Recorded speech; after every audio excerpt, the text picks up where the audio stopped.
Hey, my name is Rowan Smith and I want to welcome you to the Training for Trekking podcast.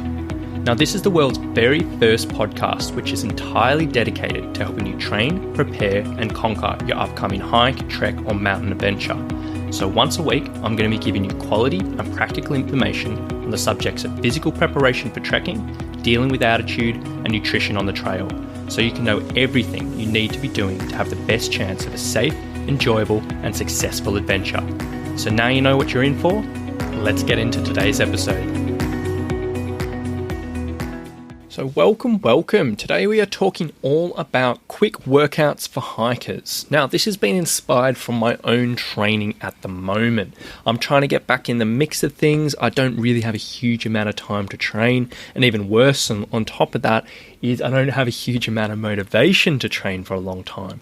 I don't have any big adventures planned in. I've been struggling with my training for a little while, to be entirely honest. So what I've been trying to do is do very, very short, condensed sessions every single day, just to try and get me through, get back in the rhythm, and then hopefully build up in the future. And I know a lot of hikers are in this same situation where they do need very, very time-efficient training. Maybe they're in a situation like me where they're struggling for motivation just to spend time. Maybe they got super busy at work and they need to fit some things in. Maybe they got a brand new job and they're trying to impress. Maybe they've got a young family and they don't have much time to get out of the house. Whatever it may be, having some quick, efficient workouts in your back pocket can be very, very handy. So today I'm just going to go through 5 really simple, quick workouts any hiker can use, which you can apply into your training. Now I'll say, yes, this definitely isn't the best way of going about training, and doing training this short and this quick is probably not a good long-term approach, but if you need to use it, use it. You can get a lot of work done in 15 minutes. You just have to be smart. So I'm just going to run you through these workouts and you can have a think where that might apply into your life. Now the first workout is a hill interval workout, which I did a little while ago for myself. Now often on this podcast I talk about repeated hill intervals where you load up a pack, you go up one hill, go back down the bottom again and again and again, and you make up 30, 40, 60 minutes worth of that. And yes, that is absolutely amazing and that's a fantastic workout for any hiker. If you are strapped for time, that might not be so great. Now what I recommend in here is find just one big hill nearby, which might take you a while. Load up a pack, walk down the bottom and walk up it once. If you have the opportunity, fill up your pack super heavy at the bottom of your hill and really push your way up. Now this way it might take 10 minutes to walk down the hill, 10 minutes to walk up, and that's your workout done. Even though it's only 10 minutes of climbing, that's still absolutely fantastic and that's a really good use of your time. Now I did exactly this the other day. I was like, look, I have 40 minutes to fit in my training session and a little bit of food. I'm not going to go down the gym. I've got a big hill near me. Loaded up a pack, walked down for 15 minutes, walked up for 15 minutes, was pretty cooked by the end of it, and went home, had something to eat and got back to work. Really effective and very handy if you have a hill local. And you can of course do this on stairs as well. Now, if you are looking at doing a bit of a circuit session, so if you were in a gym or training from home and you're trying to do a bit of a strength session and you didn't have much time, a really handy workout you can use is something that's called a failure circuit, I should say. So basically you're going to warm up initially. So go through your normal warm-ups, whether that takes you 5 or 10 minutes. It's very important you do that in this workout. And then you're going to choose anywhere from 5 to 8 different exercises. And all you're going to do is do one set of each exercise, but go to absolute failure. So for example, if you were doing lunges, you just do as many lunges as you can, whether it's body weight or with a little bit of weight with a dumbbell or a pack, and just do as many as you can until your form begins to break down. The second that form gets wobbly and dodgy, you stop, you have a minute to 90 seconds to 2 minutes rest, and you move on to the next exercise. And that might be push-ups, and you literally do one set of as many push-ups as you can, and you just work through each exercise and just bang that out.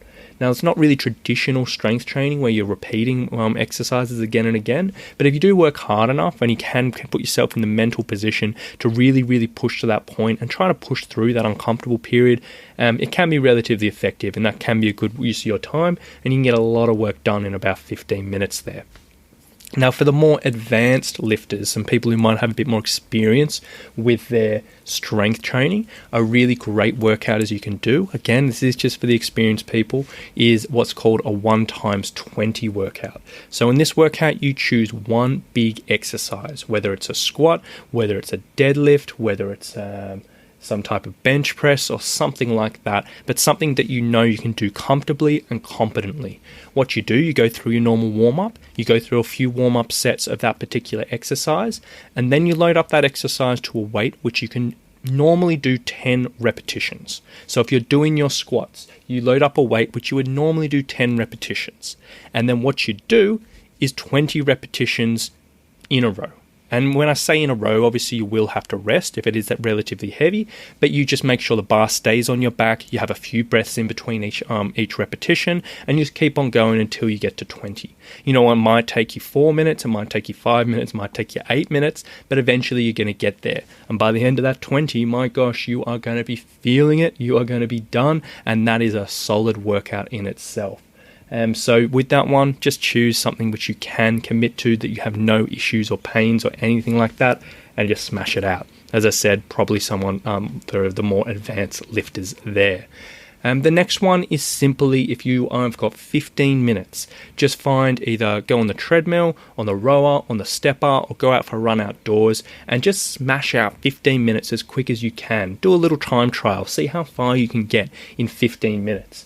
And, you know, in this one, you are going to be working at a high intensity, which we don't often talk about, but you're just going to smash it out 15 minutes after a warm-up, really, really push it, get yourself huffing and puffing, and by the end, you're done. 15 minutes, you can walk away feeling happy, feeling like you've really, really accomplished something. You know, it might sound super simple, but you can get a lot of work done there. And then the final workout is pretty much along that same vein. It's just 15-minute heavy pack walk. So say you're working from home, you've got 15 minutes to train, maybe an extra 10 minutes to have a shower. You can just literally load up a pack very, very heavy. So something that is a challenge, and just do a few laps around the block. And that's it for 15 minutes. That in itself is probably going to be too short a time for you to really do any damage if you are loading it up. Obviously you want to be smart here and do it within reason. But if you do load it up quite challenging weight, you can get a lot of benefit out of those 15 minutes. Really simple, but again, if you are strapped for time, if you can't fit that much in, that is going to be do its job and keep you on the right track and moving forward. So there you go, a quick episode today. Very, very simple, very, very easy. Well, not easy, very, very practical workouts to fit in a short amount of time. Have a think about that, just one hill repeat. Maybe do the failure circuit. If you're an experienced weightlifter or experienced strength trainer, you can do that 1x20 workout. You could do a 15-minute run, row or step work, or you could do 15 minutes of a heavy pack work around the local neighborhood. Super quick workouts, very practical, very effective, and it will keep you going in those periods of either low motivation or no training time. So have a think about it, put it into action, and make it happen. Now, if you were wanting a few more ideas around this, if you were curious how these workouts might work, or if you want some extra ideas, if you are really, really strapped for time, I highly recommend you get involved in the Training for Hiking and Trekking Facebook group. Now, inside, every single week, I'm sharing more in-depth content around training theory and training practice for hikers and trekkers, and I very much hope to see you there. You'll get a whole bunch of value, and I really do think everyone listening to this podcast should get involved. So to find that group, you can go to Facebook and look for the Training for Hiking and Trekking Facebook group, or you can check in the show notes and I'll leave a link there. So thank you so much for listening, guys. Hope you got a little bit out of it, and we'll talk to you very soon. Bye.